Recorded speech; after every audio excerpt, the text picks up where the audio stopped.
খামারি ও কৃষক ভাইরা আসসালামু আলাইকুম।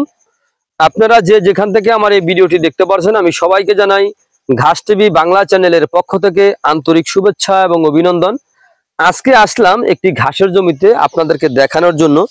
এই যে দেখেন এখানে কিন্তু যে ঘাসগুলো দেখা যাচ্ছে এগুলো কিন্তু ভাই আমেরিকান গুয়াতিমালা 5G ঘাস, অরিজিনাল আমেরিকান গুয়াতিমালা 5G ঘাস। এখানে দুই নম্বরি করার কোনো কারণ নাই। এই যে দেখেন ঘাস, এগুলা কিন্তু আপনার আমেরিকান গুয়াতিমালা ঘাস, আর এইগুলা হচ্ছে আপনার ওই দেখেন এগুলা আমেরিকান গুয়াতিমালা ঘাসের এক একটা ঝোপা দেখেন কত বড় হয়, দেখেন বিশাল বড় বড় এক একটা ঝোপা হয়ে থাকে। দেখেন এখানে কিন্তু একটি ঝোপা দেখতে পাচ্ছেন আপনারা, এখানে একটি ঝোপা বিশাল বড় ঝোপাই দেখেন ঝোপা।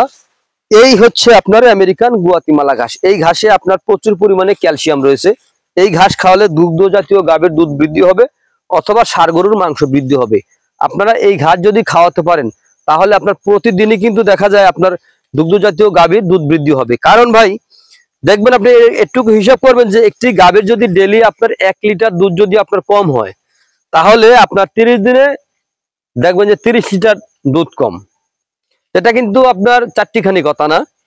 আর এই যে দেখেন এই ঘাস রোপণ করলে যেই গরুর আপনার যতটুকু দুধ হয় না কেন এই ঘাস খাওয়ালে একটু দুধ বৃদ্ধি হলেও হবে, কারণ এই ঘাসটা কিন্তু প্রচুর পরিমাণে ভিটামিন, প্রোটিন ও ক্যালসিয়ামের মাত্রা রয়েছে। এই কারণে এই ঘাস খাওয়ালে ক্যালসিয়াম খাওয়াতে হয় না। এই ঘাস খাওয়ালে আপনার গবাদি পশুর আপনার খুব সহজে আপনার স্বাস্থ্য ভালো হয়ে থাকে এই আমেরিকান গুয়াতিমালা ঘাসের কারণে। তো প্রিয় দর্শক, আপনারা যে যেখান থেকে আমার এই ভিডিওটি দেখতে পারছেন, যদি আপনাদের কাছে আমার এই ভিডিওটি ভালো লেগে থাকে তাহলে আমার চ্যানেলটিকে সাবস্ক্রাইব করে পাশে থাকবেন। তো আজ এখানে এ পর্যন্তই। সকলে ভালো থাকবেন, সুস্থ থাকবেন। আল্লাহ হাফেজ।